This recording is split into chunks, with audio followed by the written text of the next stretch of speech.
चलिए, so once again good evening to all of you. जैसा कि आज हमारा स्पेशल सेशन है, स्पेशल सेशन का मैंने आपको टॉपिक दिया था challenges of 2023 war and recession. ठीक है, अब इस पे बात करना क्यों जरूरी है और ये क्यों इतना इंपॉर्टेंट टॉपिक है, तो जैसा कि हमने बात किया कि 2022 में जब ये सारी चीजें शुरू हुई थी, बेसिकली रशिया और यूक्रेन का जो कॉन्फ्लिक्ट था, ठीक है, तो पूरा जो साल है, क्योंकि ये कॉन्फ्लिक्ट शुरू हुआ था फरवरी 24 2022 में, जबकि पुतिन ने ये डिसाइड कर दिया था कि डिस्क्राइब कर दिया था इसको फुल स्केल इन्वेजन के ऊपर। ठीक है, तो तब से एक तरीके से हम कह सकते हैं युद्ध की घोषणा हो चुकी थी।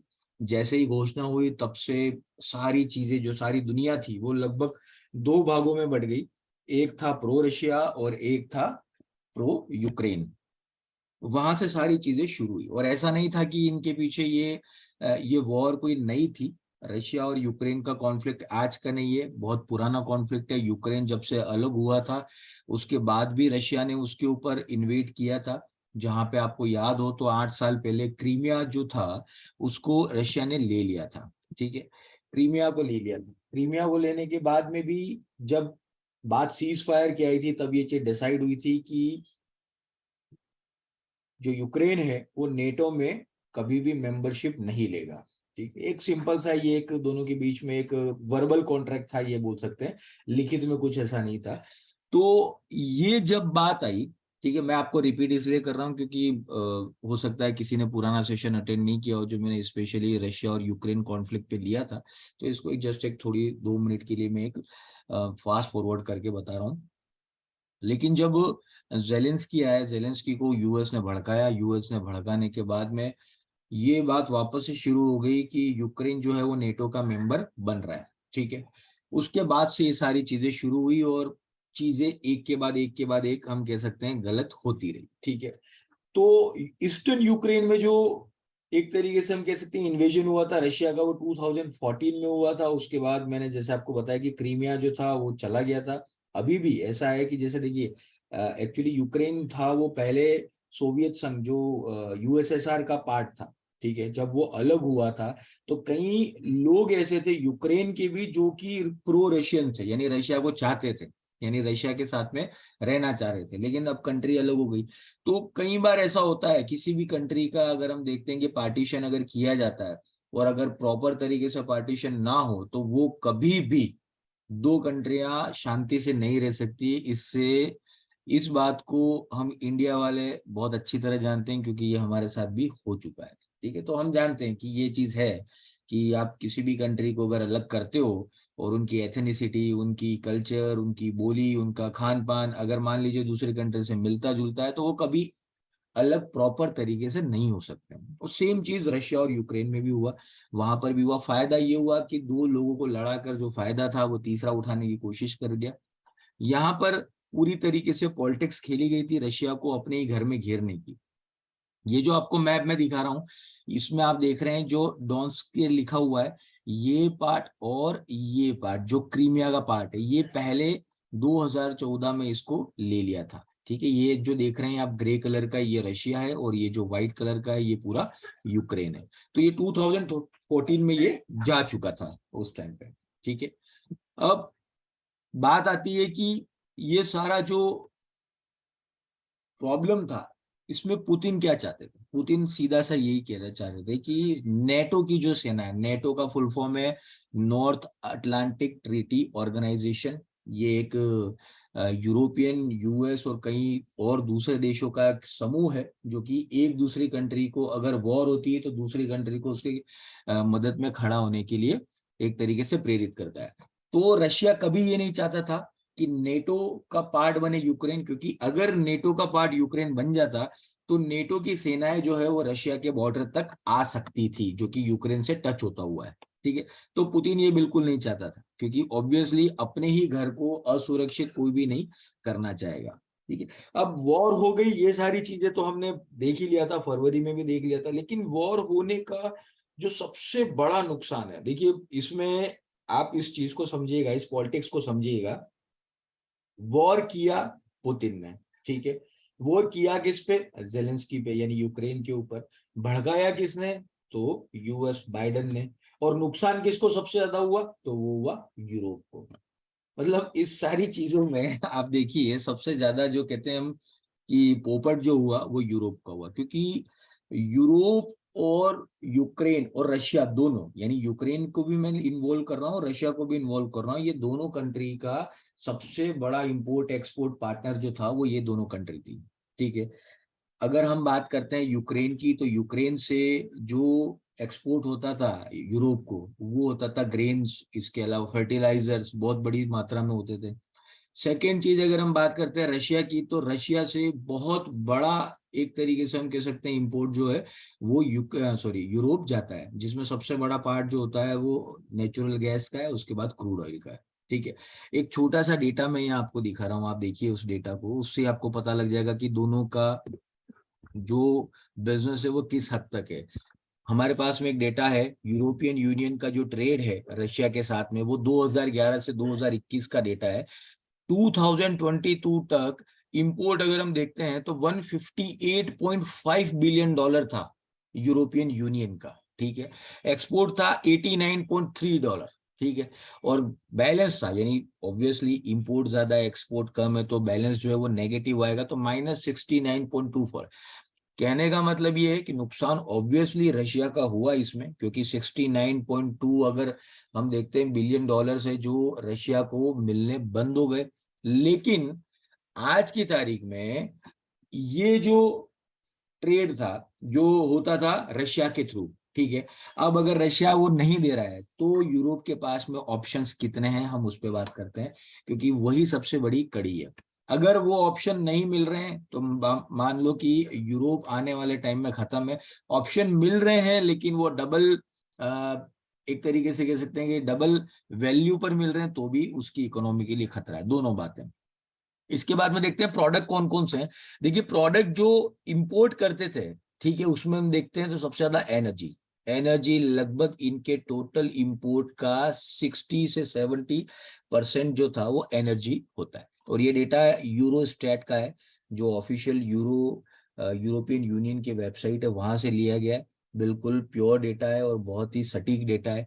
तो आप देख सकते हैं कि सबसे बड़ा नुकसान जो है वो यूरोप को हुआ। अब आप देख रहे हैं कि जैसे ही मैं आपको याद दिलाना चाहूंगा, मार्च अप्रैल की बात है, जैसे ही ये इन्वेजन शुरू हुआ था, युद्ध होना शुरू हो गया था, तो क्या हुआ था, जितने भी इंपोर्ट एक्सपोर्ट थे वो बंद हो गए थे। रशिया के ऊपर सैंक्शंस लगने शुरू हो गए थे, वो कई यूरोपियन कंट्री ने सैंक्शन लगाए, यूएस ने लगाया, कनाडा ने लगाया, जापान ने लगाया, ऑस्ट्रेलिया ने लगाया, सभी देशों ने मिलकर एक साथ हम कह सकते हैं कि सैंक्शन लगाने शुरू कर दिए। अब सैंक्शन लग तो रहे थे, लेकिन सबसे बड़ा प्रॉब्लम जो रशिया के पास में था वो क्या था कि उसको स्विफ्ट से आउट कर दिया था। तो जैसे ही स्विफ्ट पेमेंट से आउट करते हैं किसी भी कंट्री को, तो वो कंट्री में किसी भी तरह का ऑनलाइन पेमेंट फॉरेन से वहां पे नहीं जा सकता है। तो सबसे बड़ी चोट एक तरीके से रशिया को वहां पे लगी थी।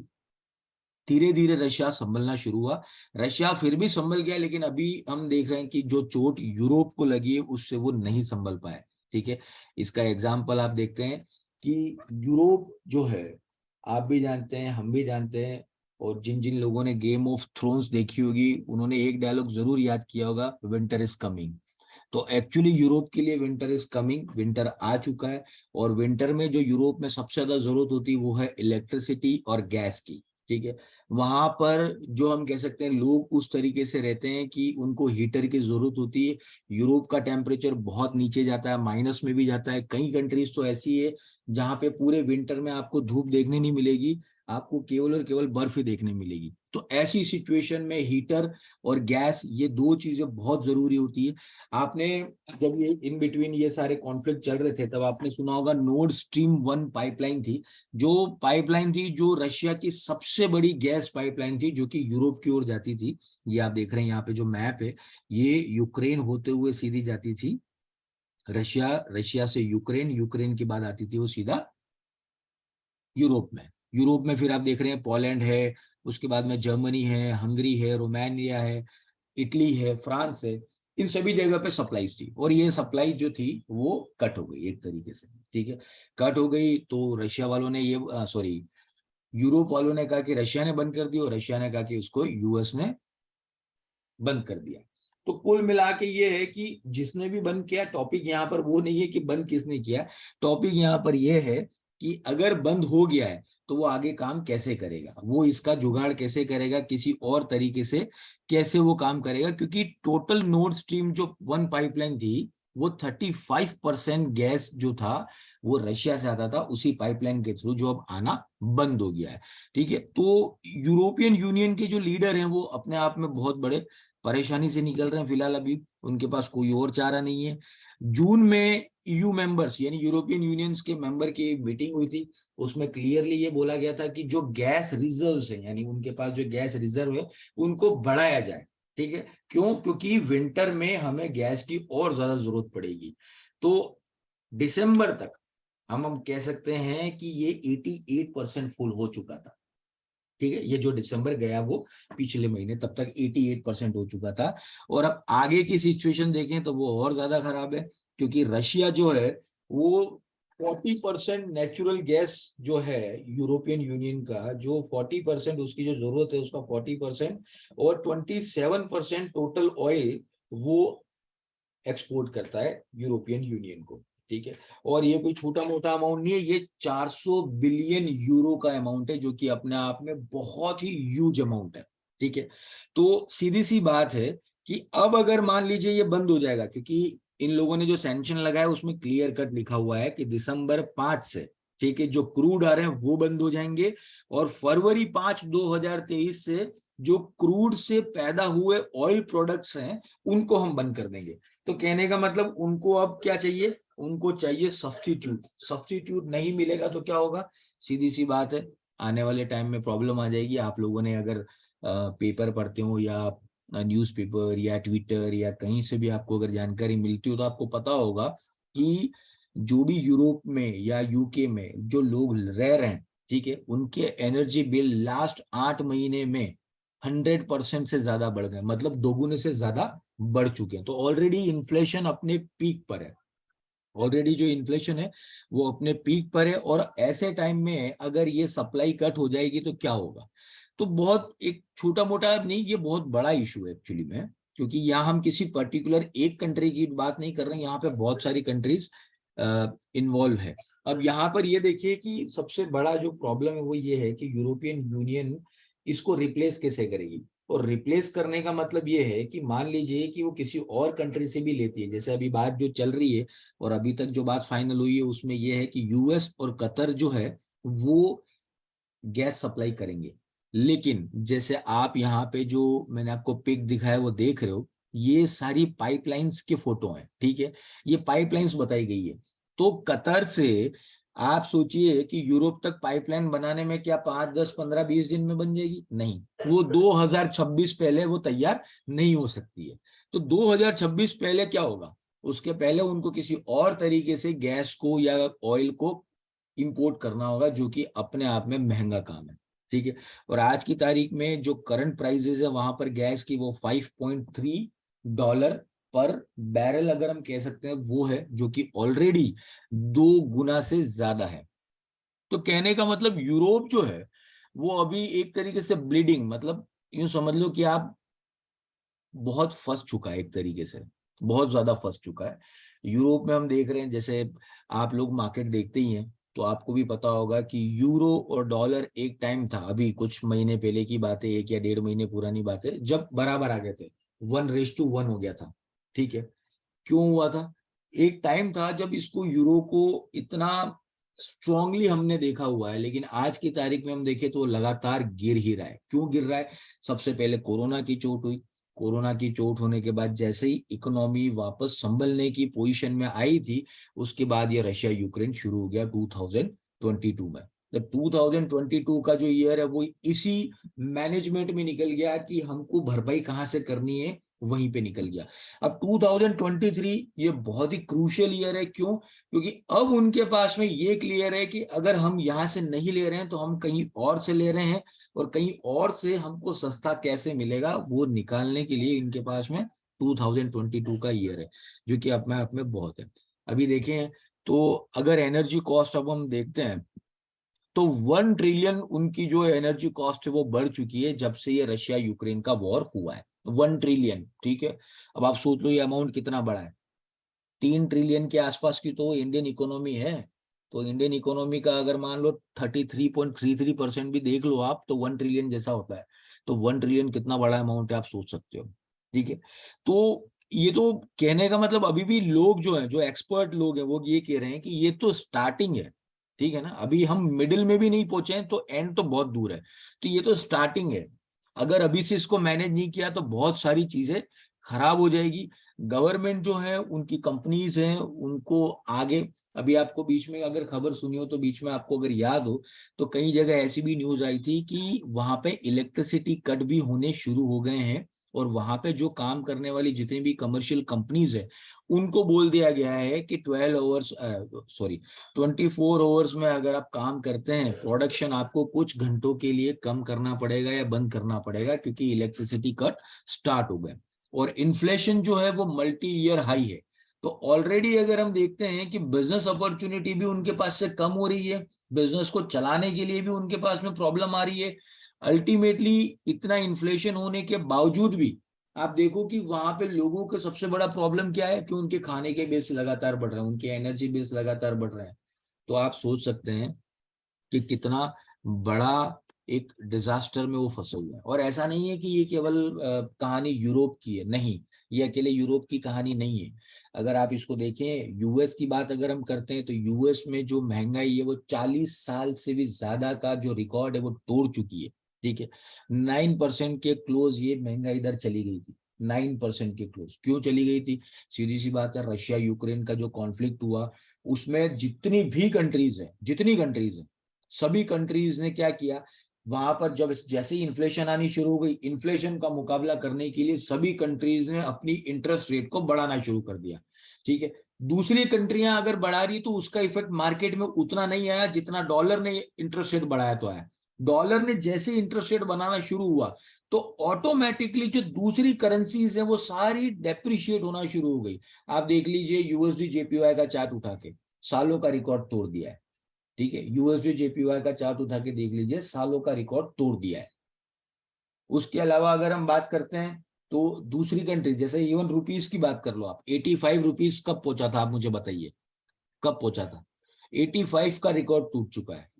तो कहने का मतलब ये है कि अगर यूएस अपनी इंटरेस्ट रेट बढ़ाता है तो क्या होता है, जितने भी इन्वेस्टर्स होते हैं वो अपना पैसा दूसरी जगह से निकाल कर यूएस की इकोनॉमी और डॉलर को खरीदने में लगा देते हैं, ठीक है। आप एक चीज और बताइए, आप सभी लोगों को पता ही होगा कि पिछले करीबन 3 से 6 महीनों के अंदर क्रिप्टो मार्केट भी बहुत बड़ी तेजी से नीचे डूबा है। क्यों डूबा है? उसके पीछे क्या रीजन है? उसके पीछे एक ही रीजन है, और वो ये है कि डॉलर जितना स्ट्रांग होगा, फेडरल रिजर्व बैंक जितनी ज्यादा इंटरेस्ट रेट बढ़ाएगा, ऑटोमेटिकली लोग अपना इन्वेस्टमेंट शिफ्ट करने में लग जाएंगे, ठीक है। जो इन्वेस्टर होते हैं वो सबसे पहली चीज क्या सोचते हैं? वो सबसे पहली चीज जो सोचते हैं कि सबसे पहला उनका जो इन्वेस्टमेंट अमाउंट है वो सेफ होना चाहिए, और दूसरा वो सोचते हैं रिटर्न के बारे में, ठीक है। आप भी जानते हैं, हम भी जानते हैं कि क्रिप्टो करेंसी मार्केट में जो इन्वेस्टमेंट है वो ज्यादा रिस्की है, क्योंकि वहां पर जो मूवमेंट्स होते हैं वो सडन मूवमेंट्स होते हैं और बड़े मूवमेंट्स होते हैं। हम जानते हैं कि बिटकॉइन एक दिन में $2000 का मूवमेंट आराम से दे देता है, बिल्कुल क्लियर देता है, ठीक है। तो ऐसी जगह इन्वेस्टमेंट करने से अच्छा, अगर मान लीजिए यूएस आपको 3.5-4% इंटरेस्ट रेट पे आ गया अगर वो, ठीक है, तो फिर कौन वहां पैसा नहीं लगाएगा? तो ये सारी चीजें होने से क्या हुआ कि साइमल्टेनियसली जितनी भी कंट्रीज है उनके अंदर महंगाई बढ़नी शुरू हो गई, चाहे वो ऑस्ट्रेलिया हो, चाहे वो जापान हो, चाहे वो यूरोप हो, चाहे वो यूके हो, चाहे वो कनाडा हो, चाहे वो इवन यूएस हो, ठीक है। ये सारी चीजें उसके साथ में आ गई। अब बात करते हैं कि एक दूसरा प्लेयर भी है मार्केट में, लेकिन वो भी कोई बहुत ज्यादा सपोर्ट नहीं दे पाया। जो बात कर रहे हैं हम चाइना की कर रहे हैं। चाइना ऑब्वियसली आज की तारीख में यूएस के बाद में सबसे बड़ी सुपर पावर है, लेकिन जैसे वहां पर कोविड के नए केसेस आने शुरू हुए हैं उसके बाद से हम देख रहे हैं कि एक तरीके से बहुत बड़ा आउटब्रेक क्रिएट हो गया है। जितना बड़ा आउटब्रेक क्रिएट हुआ है वो अपने आप में बिल्कुल, मतलब सोच नहीं सकते उतना है। दिन के अगर आप 30-30 लाख, 40-40 लाख अगर केस अगर सोचते हैं तो वो कंट्री मैनेज कैसे करेगी? इवन अभी भी उनकी बिजनेस जो एक्टिविटीज है वो बंद है, पूरी तरीके से तो चालू नहीं है, लेकिन बंद है काफी एक्टिविटीज। इंपोर्ट एक्सपोर्ट पे सीधा उस पर ध्यान आ रहा है, इंपोर्ट एक्सपोर्ट पे सीधा उस पर इफेक्ट पड़ रहा है। तो कुल मिला के इन्फ्लेशन ऐसी चीजें हैं जो हर जगह बढ़ रही है। तो इस कारण से कैसा है, आप देख रहे हो यूके में भी सेम चीज है। यूके में देखिए जो चार्ट दिख रहा है वहां पे क्लियर लिखा हुआ है कि फूड कॉस्ट जो है यूके की, ठीक है, वो 2009 के बाद सबसे ज्यादा है। 2009 में हाईएस्ट गई थी 6%, अभी 10% से ऊपर है। तो आप देख सकते हैं वो कितना बड़ा जंप है। तो दुनिया की कोई भी कंट्री ऐसी नहीं बची। और ये सब जो रीजन है वो किसका है, जो कौन है इसके पीछे, इसके पीछे एक ही बंदा है और वो है जेलेंस्की, ठीक है, यूक्रेन से। अगर वो ये चीजें समझ जाए, क्योंकि देखिए युद्ध तो मेरे हिसाब से आने वाले 6 महीने और भी चल सकता है, कोई प्रॉब्लम नहीं, पुतिन को तो कोई प्रॉब्लम है ही नहीं। पुतिन का जो आगे का प्लान है वो मैं आगे आपको चार्ट में बताऊंगा कि वो क्या करना चाहता है एक्चुअली में यूक्रेन के साथ में। वो जिस दिन उसने कर दिया वो युद्ध ऑटोमेटिक खत्म हो जाएगा। चलिए, तो अभी ये जितनी भी हम लास्ट पूरे 2022 की बात कर रहे हैं, 2022 में सेम यही चीज हुई। हर जगह हम देख रहे हैं इन्फ्लेशन बढ़ता रहा, हर जगह ये चीजें चलती रही और इकोनॉमी अपने आप में खराब होती रही और डॉलर मजबूत होता रहा। अब डॉलर भी मजबूत हो रहा है तो इसका मतलब ये नहीं है कि उसको फायदा है, डॉलर को भी उतना ही नुकसान है जितना दूसरी कंट्रीज को है। चलिए, अभी बात करते हैं मेजर और करंट सिचुएशन क्या है। अभी अभी सिचुएशन क्या है, देखिए ये जो आप ग्रे कलर के एरिया देख रहे हैं, जो लाइट कलर दिख रहा है, ग्रे कलर दिख रहा है आपको रेड टाइप में, ये सारा वो एरिया है जो रशिया ने कब्जा लिया है यूक्रेन का। लुहांस, डोंस्क, मारियोपोल, मेटलीपोल, खेरसन, क्रीमिया, ये सारा जो एरिया है वो रशिया ने ले लिया है यूक्रेन से, ठीक है। अब मैं आपको बता रहा था कि देखिए पुतिन चाहता क्या है। देखिए पुतिन यही चाहता है, अगर आप रशिया का मैप उठा के प्रॉपर वे में देखेंगे ना, तो आप में से शायद हो सकता है कई लोगों ने ये सोचा हो, जिसको जियो पॉलिटिकल में थोड़ा इंटरेस्ट होता हो या जियो पॉलिटिक्स में किसी को इंटरेस्ट है, तो वो यही सोचता होगा कि यार रशिया इतना बड़ा कंट्री है, इतना बड़ा कंट्री है, लेकिन फिर भी वो इतना पीछे क्यों है, यूएस के बराबर क्यों नहीं है या चाइना के बराबर क्यों नहीं है। देखिए उसका सबसे बड़ा एक ही प्रॉब्लम है कि रशिया बड़ा बहुत है, पर रशिया के पास में वार्म वाटर, ठीक है, और गर्म बंदरगाह, ये दोनों की बहुत कमी है, ठीक है। उसके पास गर्म पानी और गर्म बंदरगाह की बहुत कमी है। इस कारण से वो चाहता है कि अपने को आपको आगे फैलाए। अब आप ये देखिए कि ये जो एरिया है, और आप देख रहे हैं यहाँ ब्लैक सी लिखा हुआ है, क्रीमिया उसने क्यों कब्जाया पहले, तो क्रीमिया इसलिए कब्जाया क्योंकि यहां से क्रीमिया में जैसे ही बैठता इस समंदर में उसका एक तरीके से राज हो जाता। अभी देखिए ये क्या चाहता है, ये चाहता है कि ये ओडेसा और ये जो पास वाला व्हाइट एरिया है, अगर ये भी उनके कब्जे में आ जाएंगे तो फिर एक तरीके से मान के चलिए कि जो यूक्रेन है उसका एक भी बंदरगाह नहीं बचेगा, ये सारा कब्जा हो जाएगा रशिया का और यूक्रेन बन जाएगा एक लैंड लॉक कंट्री। तो लैंड लॉक कंट्री बन जाएगा तो वो इंपोर्ट एक्सपोर्ट कहां से करेगा, सोचिए आप, ठीक है। ये पूरा जो प्लान है वो वहां पे चल रहा है और ये प्लान जेलेंस्की को पता है, ऐसा नहीं है नहीं पता है, लेकिन पता नहीं फिर भी क्यों मूर्खता वो करे जा रहा है। क्योंकि आप देखिए कि देखिए लड़ाई करना खराब बात नहीं है, पर आप सोचिए कि आप अपनी एक छोटी सी जिद के चक्कर में आपने अपने देश को बर्बाद कर दिया, आपने अपने देश के इतने लोग हैं उनको बर्बाद कर दिया, और अपने देश तो छोड़िए आपने तो बेचारे यूरोप को भी बर्बाद कर दिया। तो ये तो एक तरीके से मूर्खता है बहुत बड़ी। तो आप देखिए कि ये सारा जो पॉलिटिक्स है वो इसी पे जा रहा है। जैसे ही ये ओडेसा और ये व्हाइट कलर का एरिया है, ये अगर बन जाएंगे, ये ग्रे या सॉरी डार्क कलर में आ गए, यानी इन पे रशिया का कब्जा हो गया, उसके बाद ये सारा खेल खत्म हो जाएगा एक तरीके से। लेकिन अभी भी चीजें बहुत सारी बाकी है। अभी आपको याद हो तो लास्ट ईयर मतलब नवंबर की बात है जब G20 समिट हुआ था, ठीक है। G20 समिट हुआ था इंडोनेशिया में, जहाँ पे मोदी जी भी गए थे, जेलेंस्की भी आए थे, पुतिन आने वाले थे लेकिन उन्होंने नहीं आए। वो बात यही थी कि अगर पुतिन आते वहां पे तो कुछ बातचीत कर कुरा के दोनों को टेबल पे बैठा के दोनों को गले मिलवा देते, लेकिन वो प्रोग्राम सक्सेस नहीं रहा। पुतिन नहीं आया और उनके जो विदेश मंत्री है सरगेई लावरोव, उनको भेज दिया था, ठीक है।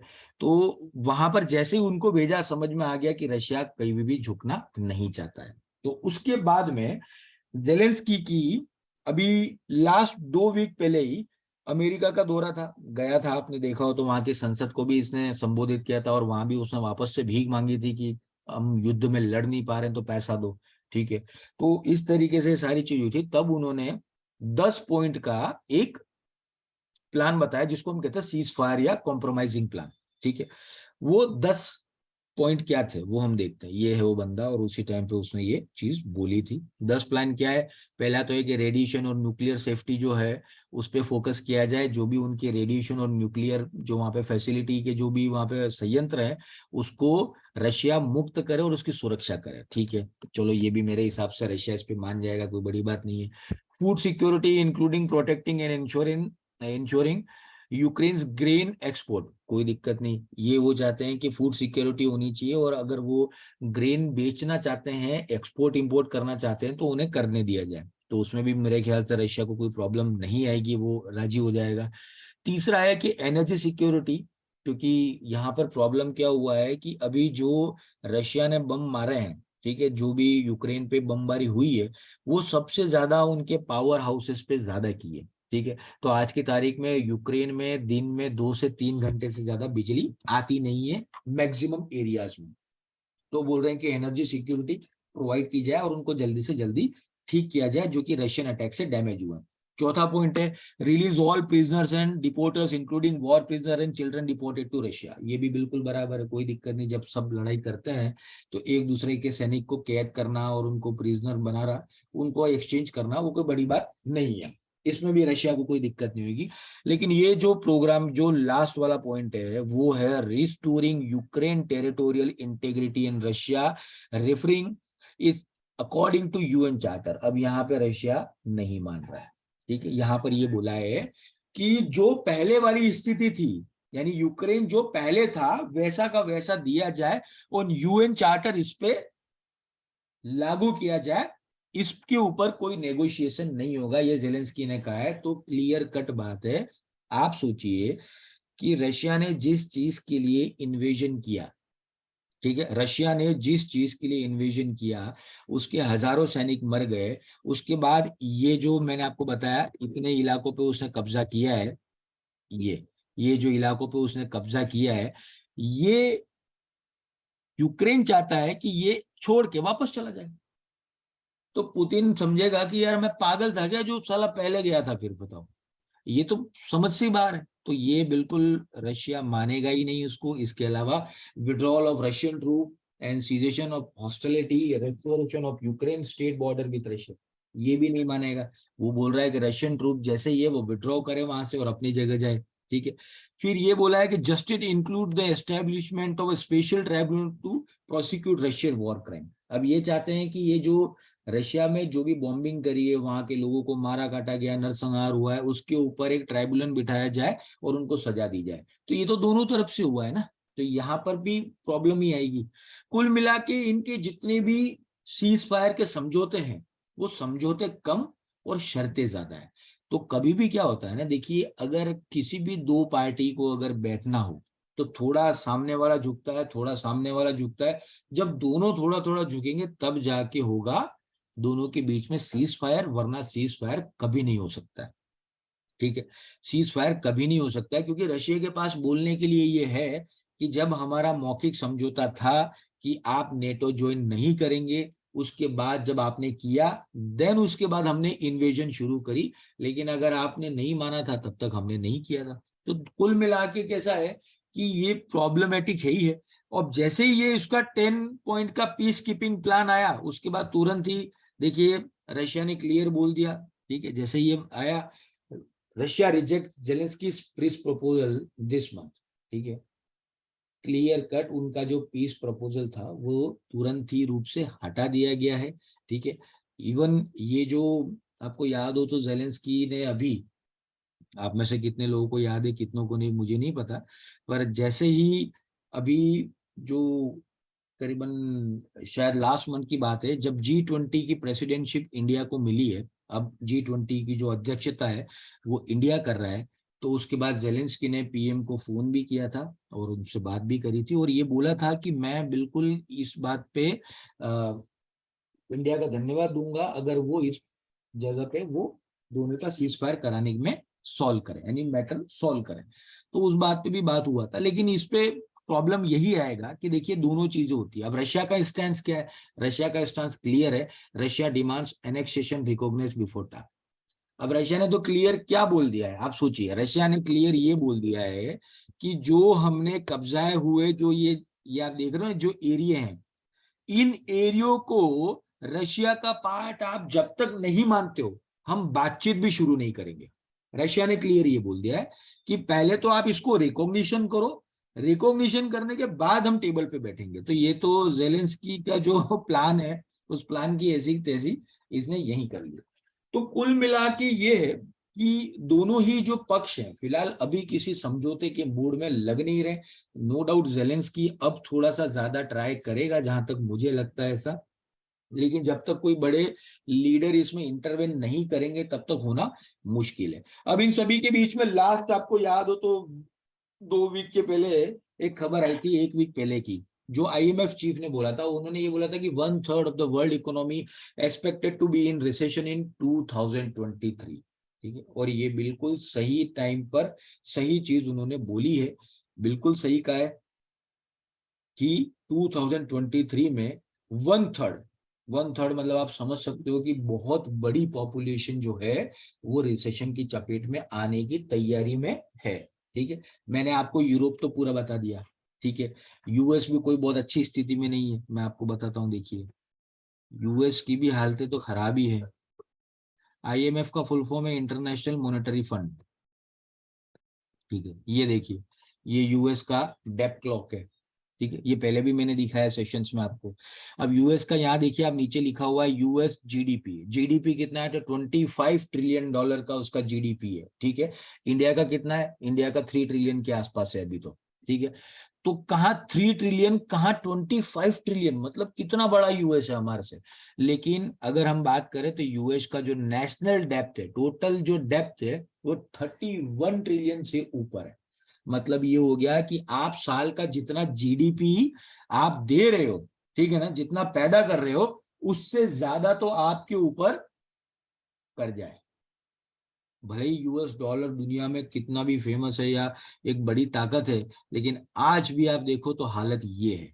ठीक है, तो मैं वही चीज बता रहा था आपको कि यहाँ पर जो चीज सोचने वाली है वो यही है कि ऐसा नहीं है कि प्रॉब्लम किसी एक जगह है, प्रॉब्लम बहुत सारी जगह है, प्रॉब्लम बहुत सारी जगह है। इसीलिए इन चीजों को समझना बहुत जरूरी है। और ये आईएमएफ चीफ ने अगर बोला है तो बहुत सोच समझ के बोला है कि 1/3 ऑफ इकोनॉमी यानी टोटल वर्ल्ड की जो हम कह सकते हैं 1/3 जनसंख्या जो है वो रिसेशन में जाने वाली है। अब उसके पीछे रीजन क्या क्या दिए हैं तो सीधी सी बात है, उन्होंने यही बोला है कि 1/3 of the global economy will be in recession this year and 2023 will be tougher than last year. मतलब 2022 से भी ज्यादा टफ जो है वो 2023 रहने वाला है। क्यों? क्योंकि यूएस, यूरोपियन यूनियन और चाइना, ये तीनों की जो इकोनॉमी है वो बहुत स्लो हो चुकी है। चाइना हम देख ही रहे हैं, चाइना में आए दिन रोज नई नई हम खबर सुनते हैं। चाइना एक तरीके से प्रॉब्लमेटिक फेज को भी बहुत कर रहा है। आप खुद ही नई नई खबर सुनते होंगे, चाइना से बहुत सारी कंपनीज जा रही है। अब वो चाइना से जो कंपनियां जा रही है वो कहाँ जा रही है? तो वो वियतनाम जा रही है, मलेशिया जा रही है, इंडिया आ रही है। क्यों? क्योंकि जो फैसिलिटी उनको चाइना में मिल रही थी अब वो उनको नहीं मिल रही है। ठीक है, और इंटरनेशनल मॉनेटरी फंड ने ये भी क्लियर बोल दिया है कि यूक्रेन में वॉर के कारण जो इन्फ्लेशन है वो बहुत बड़ा है। ठीक है, और इन्फ्लेशन बढ़ने का मतलब ऐसा नहीं है कि वो किसी एक पर्टिकुलर कंट्री तक है, नहीं, वो आप देखो तो अफ्रीका में भी है, वो यूरोप में भी है, वो अमेरिका में भी है, वो ऑस्ट्रेलिया में भी है, वो एशिया में भी है, सभी जगह है। और उसके बाद ये भी तीसरा पॉइंट बोला है कि higher interest rate and spread of covid in China have weightage on the global economy. मैंने अभी आपको बताया था कि हायर इंटरेस्ट रेट, हर इकोनॉमी अपनी इंटरेस्ट रेट को बढ़ाया जा रहा है, बढ़ाया जा रहा है। तो जितनी इंटरेस्ट रेट बढ़ेगी उतना ज्यादा रिसेशन आने का खतरा बढ़ता जाएगा। तो ये बहुत ही क्रूशियल टाइम है, बहुत ही, मतलब मेरे हिसाब से 2023 बहुत इजी नहीं है, बहुत इजी बिल्कुल भी नहीं है। 2023 एक तरीके से वर्ल्ड इकोनॉमी के लिए खराब रह सकता है। ग्लोबल ग्रोथ की अगर हम बात करें तो पहले जो इन्होंने ग्लोबल ग्रोथ की जो फोरकास्ट करी थी वो 2.7 कर दी है अभी। ठीक है, करंट फोरकास्ट 2.7 कर दिए, जबकि 3.2 3.2 इस साल हुई है, यानी जो 2022 था वो 3.2 की ग्रोथ से गया है।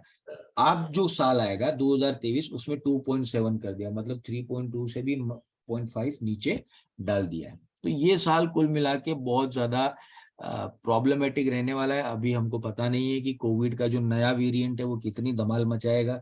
अभी फिलहाल तो ऐसी कोई खबर नहीं आई है, लेकिन फिर भी चाइना में तो बहुत तबाही है अभी फिलहाल। लेकिन अभी कहीं और दूसरी जगह पे उस पर्टिकुलर वेरिएंट का पता नहीं है, तो उतना ज्यादा लग नहीं रहा है। लेकिन देखो क्या, कुछ कह नहीं सकते, कुछ भी हो सकता है, वो वाली बात है। अगर मॉनेटरी पॉलिसी की हम बात करें, देखिए यहाँ पे आपको एक ग्राफ दिखाया है कि रेट कट और रेट जब राइज किया है, हाइक किया है।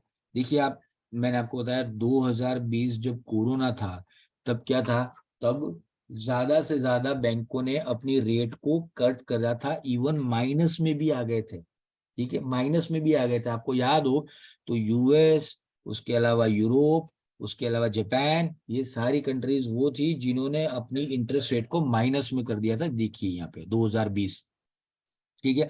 उसके बाद 2021 तक जैसे ही पटरी पे, ट्रैक पे आने लगी, 2021 के एंड में और 2022 के शुरुआत में इंटरेस्ट रेट बढ़ने की शुरुआत हुई, जो लगातार बढ़ ही रही है।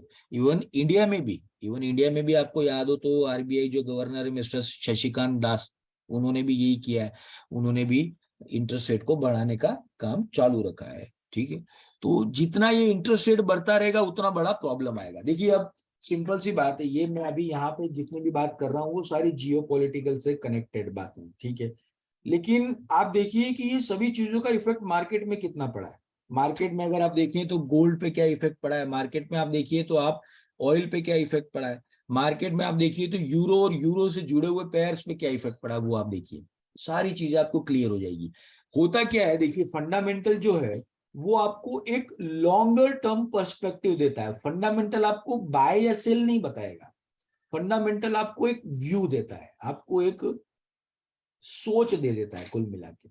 और टेक्निकल जो है, अगर उसका उपयोग आप साथ में करोगे तो वो आपको लेवल्स दे देगा।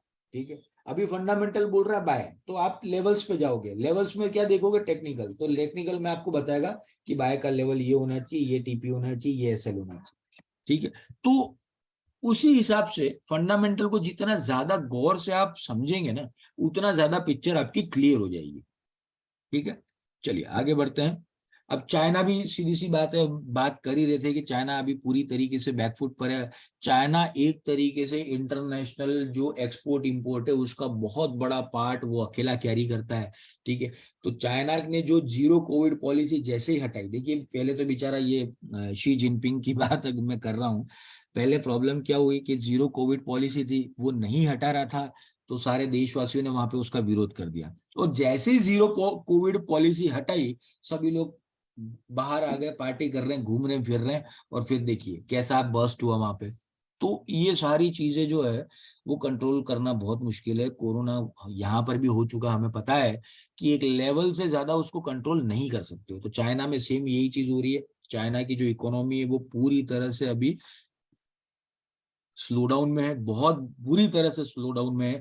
चाइना का रियल एस्टेट सेक्टर, अगर आपने अभी बीच में कुछ न्यूज सुनी हो तो चाइना का रियल एस्टेट सेक्टर बुरी तरह से गिर गया है। ठीक है, और रियल एस्टेट सेक्टर जैसे ही गिरा है तो चाइना का बैंकिंग सेक्टर भी उतना बुरी तरह से गिरा है। क्योंकि देखिए रियल एस्टेट और बैंकिंग दोनों एक दूसरे के, हम कह सकते हैं तो पूरक होते हैं।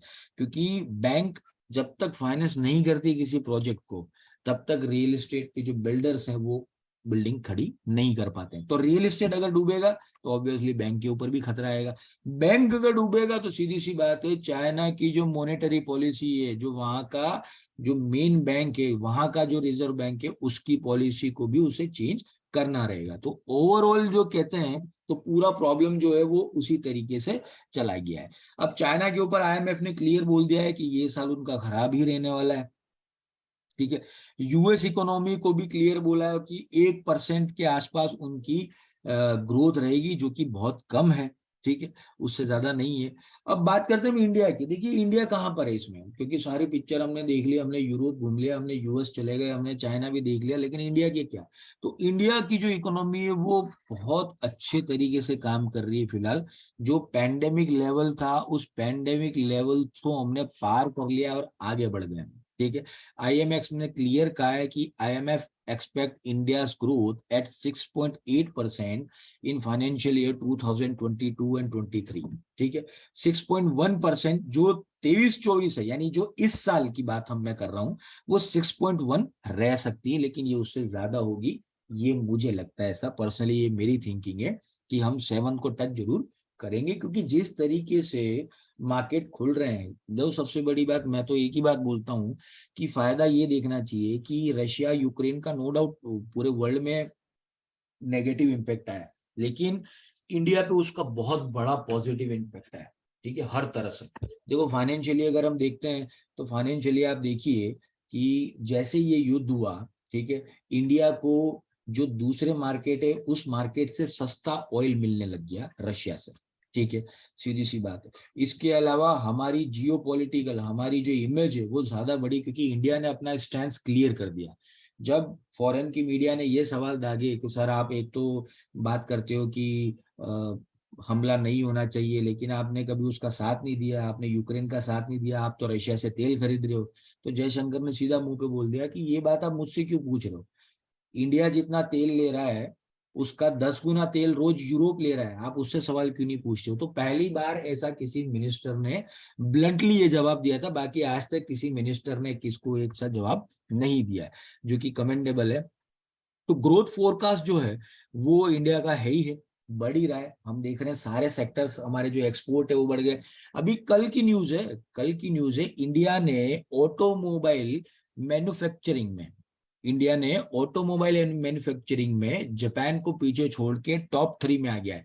पहला है चाइना, दूसरा यूएस और तीसरा इंडिया। तो कहने का मतलब ये है कि इंडिया की जो ग्रोथ है वो बनी हुई है, क्योंकि हमारी घरेलू डिमांड भी उतनी ही है। 140 करोड़ की आबादी है, तो सीधी सी बात है कि कोई बहुत बड़ा प्रॉब्लम हमको, अगर हम घरेलू डिमांड देखते हैं तो उसमें नहीं मिलता है, हम उससे आगे बढ़ जाते हैं।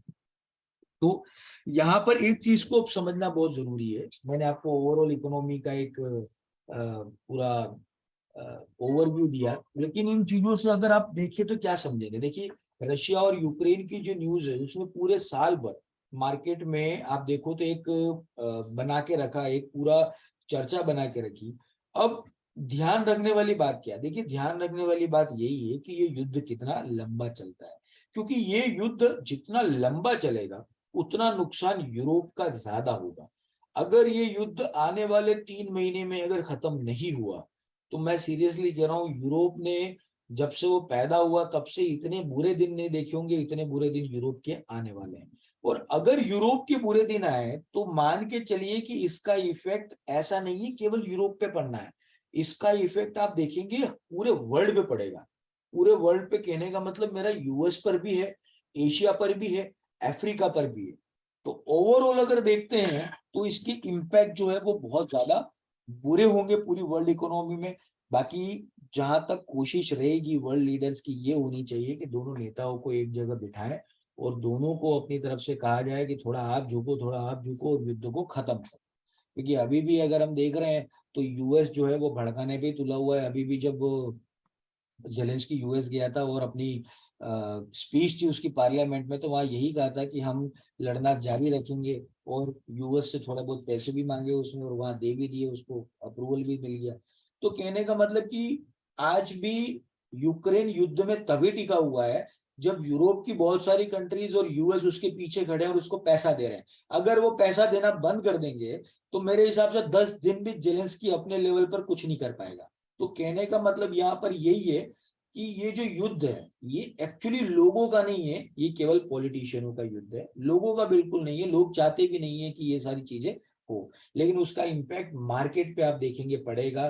गोल्ड आने वाले टाइम में गिरेगा जरूर, एक बार तो 1500 के लेवल में आएगा, 1600 के लेवल में भी आएगा। हो सकता है इस पूरे साल में हमको शायद 1600 या 1500 का, 1600 तो हमने देखा ही था, पर 1500 का लेवल भी शायद देखने मिल सकता है। डॉलर जितना बढ़ेगा, डॉलर में अभी हम देख रहे हैं कि देखिए एक कारण वो भी मैंने आपको बताया था कि डॉलर जितना ज्यादा बढ़ेगा, इंटरेस्ट रेट जितने ज्यादा बढ़ेंगे उतना ज्यादा दूसरों को नुकसान है। लेकिन अब मुझे लगता है ऐसा पर्टिकुलरली कि आने वाले 1-2 महीने में उसके बाद में यूएस इंटरेस्ट रेट कम करना शुरू करेगा। ठीक है, अगर वो नहीं करता है तो ये उसकी खुद की इकोनॉमी के लिए खराब है। तो आने वाले टाइम में जैसे ही इंटरेस्ट रेट कम करना शुरू होंगे, मार्केट धीरे धीरे धीरे धीरे एक अपने लेवल पे आएगा। और जैसे ही उसने इंटरेस्ट रेट कम करना शुरू हुए, यहाँ से euro, GBP, Canadian dollar, Japanese yen, ये सब बढ़ना चालू हो जाएंगे। और इवन इंडिया का जो रुपीज है वो भी शायद अपने 78 या 80 के आसपास के लेवल पे हम देख सकते हैं। पर वो डिपेंड ये करता है कि वो कब ये चीज शुरू करते हैं। होप मोस्ट प्रोबेबली फरवरी के बाद में हो सकता है वो शुरुआत कर दें। ठीक है, तो ये एक पूरा ओवरव्यू था मेरा। मेरा यहाँ पे इस चीज सेशन को लेने का मकसद जो है वो यही है कि देखिए चीज को समझना ये जरूरी है कि ऐसी कौन सी घटना हुई जिसने पूरे साल न्यूज में बनाए रखा। तो रशिया यूक्रेन का जो मैटर था, वाकई इस न्यूज ने पूरे साल भर न्यूज में चलाए रखा। युद्ध हो सकता है कि वो कभी तेज हो गया हो, कभी स्लो हो गया हो, कभी सीज फायर हो गया। जैसे अभी सीज फायर चल रहा है, अभी 2 दिन वहां पर कोई गोलाबारी नहीं करेगा, कुछ त्योहार है वहां पर इसलिए, तो अभी सीज फायर है। लेकिन इस न्यूज का जो इफेक्ट है, इस पूरे युद्ध का जो इफेक्ट है, वो यूरोप से लेकर हर कंट्री में पड़ा है, मिडिल ईस्ट पे पड़ा है, इसके अलावा अफ्रीका में पड़ा है, और भी दूसरे कॉन्टिनेंट है, सब जगह पड़ा है। क्योंकि महंगाई अभी सभी जगह बढ़ी है, ऐसा नहीं है इंडिया में हो, पूरे वर्ल्ड में उतनी महंगाई लेवल का बढ़ गया है। तो इसीलिए मैं कहता हूं देखिए फंडामेंटल एनालिसिस जो होता है ना, वो आपको ब्रॉड व्यू देता है, आपको वो एक ऐसी पिक्चर देगा ना जिसमें आप आगे तक प्रिडिक्ट कर पाओगे। मतलब आने वाले 6 महीने या साल भर तक का प्रिडिक्शन अगर आपको करना है तो वो तभी पॉसिबल है जब आप फंडामेंटल में उतने ज्यादा आपका एक्सपर्टीज हो।